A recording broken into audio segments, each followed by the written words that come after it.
What's going on, everybody? It's EricRayweather back here, and in today's video I'm going to be showing you how to shut down the toughest type of run play in Madden 19.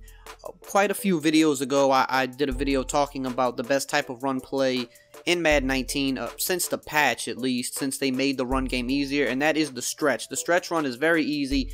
Almost at times can be like brainless to run it because it beats so many defenses. The run blocking, the run game is just so much better after the patch. They've just made it very easy, quite frankly. So a lot of people in the video were saying, well, why don't you show us how to stop the stretch play? Why are you showing people that the stretch play is so tough but not showing them how to stop it? Well, number one, like I said, the stretch play is just tough because they made the run game so much easier. But it's actually, if that's all somebody wants to run on you, just spam stretch plays, it's actually very easy to stop. So what you want to do, for one, you want to use some form of a cover 2. And I personally like using a cover 2 where, like for instance, the 3-4 odd pinch dog 2 press for me is like the perfect defense to run against a stretch, and I'm going to tell you why. So the thing with this play is, not only do we have the cover 2 on the outside, we have the hard flats on each outside by the cornerbacks, but we also have these outside like edge defenders that are blitzing. These guys aren't in coverage. So like if we go to a regular cover 2, for example, you can still do a decent job at defending the stretch with a cover 2, but you see how right here, this guy is not blitzing. This guy's in a hook zone. Now this other guy right here is blitzing, but I like having them both blitzing, so that's why I like to use the pinch dog 2 press. But if you were to come out like in a regular 3-4 cover 2, you could always just blitz this guy right here, and then you kind of have a similar look anyway. But the thing why this is so good is because in a cover 2, the outside cornerbacks and the hard flats, they're in run fits, which means if you try to run a stretch on them, they're shooting straight into the backfield every time. But you also have the force defenders right here, which is going to make it harder for you to cut back a lot of the time. So, for example, if I'm coming out in this play, I would just baseline and press the defense. That's it. Now, these guys aren't moving now because I kind of already touched them. So you want to do this as you break the huddle, and then these guys are going to shoot out like this. Now, they're in soft squats right now. You can shade your defense up to get cloud flats, which is what I prefer, just in case they happen to pull out a pass. You have them in cloud flats, so you still have 6 guys in coverage. You're not completely just vulnerable all over the field. But I want to show you what happens if you try to run a stretch to either side on this. This is what's going to happen. Bam, he's in the backfield. It's going to happen on both sides of the field. But let's go to the replay. I'm going to show you on both sides of the field in a minute. But look. So, because he's in a cover 2, he shoots immediately into the backfield. So, he's always got the edge. So, if you want to run the stretch, you have to try to cut it back up. But as you can see, we can't really cut it back up because we have this linebacker.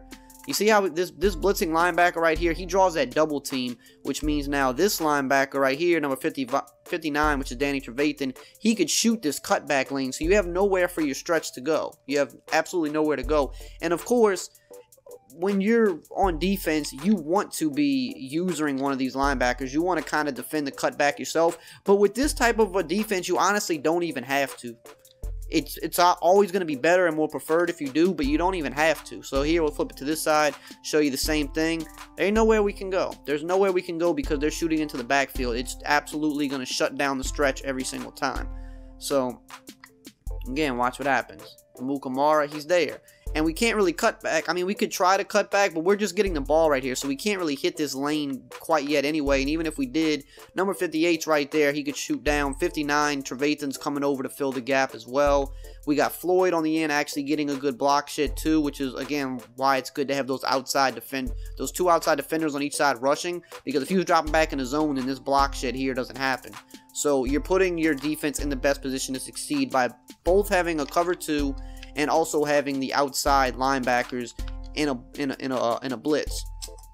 Now this is a compressed set, so it's even easier to stop it out of a compressed set. Even there, we broke the tackle and we still lost a couple yards. Now, what if they were to run a different kind of stretch? So I want to show you something now. So again, we're gonna go to the same play now. If you don't have 3-4 odd in your playbook, I would suggest, I mean, you could still use like a 4-3 under and do the same thing. I think the 3-4 odd is just a little bit better because it's such a balanced, symmetrical formation across the board.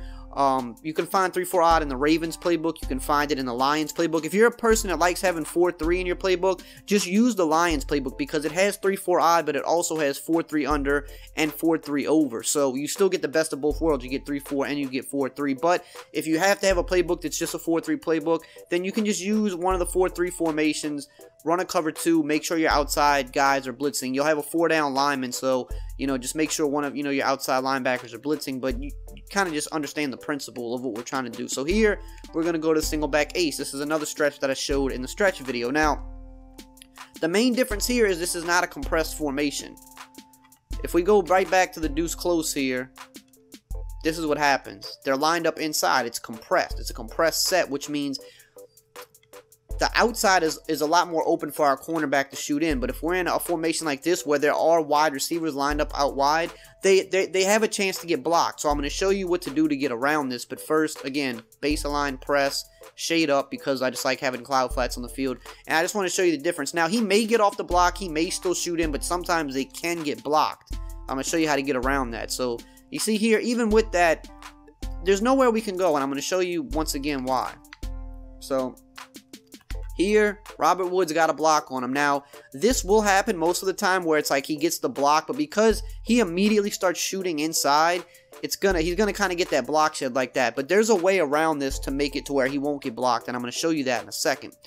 But again, still, as you're seeing, because we have that outside guy blitzing, you see what Khalil Mack did there? Now, yes, he is Khalil Mack, so the better the guy you have here, the more likely something like this is to happen. But he can shed this double team, and it's like, I know that the cornerback's going to set that edge, so I'm trying to cut it back inside, and I can't because I have Mack there, and I still have both of these linebackers. And again, I'm not even using anybody. This is the CPU doing all the work for me. So if you're one of those people that aren't good at using on defense, you can still shut down the stretch, because when you're putting your defense in the position to succeed, it means you don't even have to use her some of the time. There's nowhere for Gurley to go. Now, the question is, how do we get that cornerback to shoot into the backfield without getting touched? This is a tip that worked last year, and it still works this year. So again, we baseline, we press, but instead of leaving them in their cloud flats, we can man these guys up. These outside cornerbacks, we man them up on the outside wide receivers.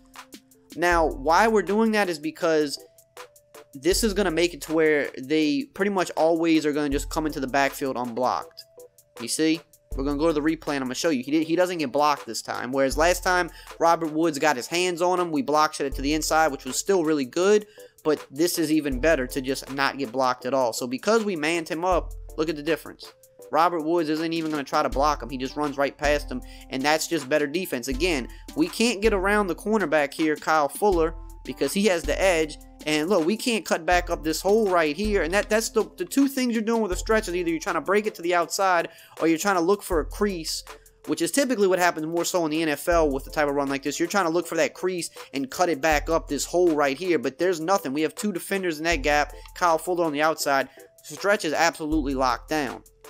So the key with this defense to just remember is you always baseline press. If it's a compressed formation, meaning that there's no wide receivers lined up out wide, then you can just leave the blue zones out there. But if they have wide receivers lined up out wide, all you want to simply do, again, is just man them up, and you're good money. They're going to walk right into the backfield, and there's nowhere you can go with the stretch.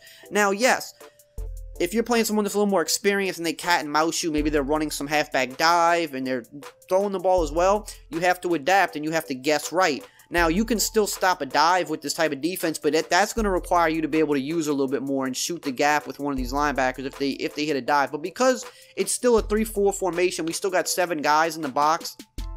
Even if they do run a dive, we're still in a decent position here. It's not like the box is just wide open. You rarely ever going to put more than 8 in the box when trying to stop the run. So having 7 in the box is more than fine.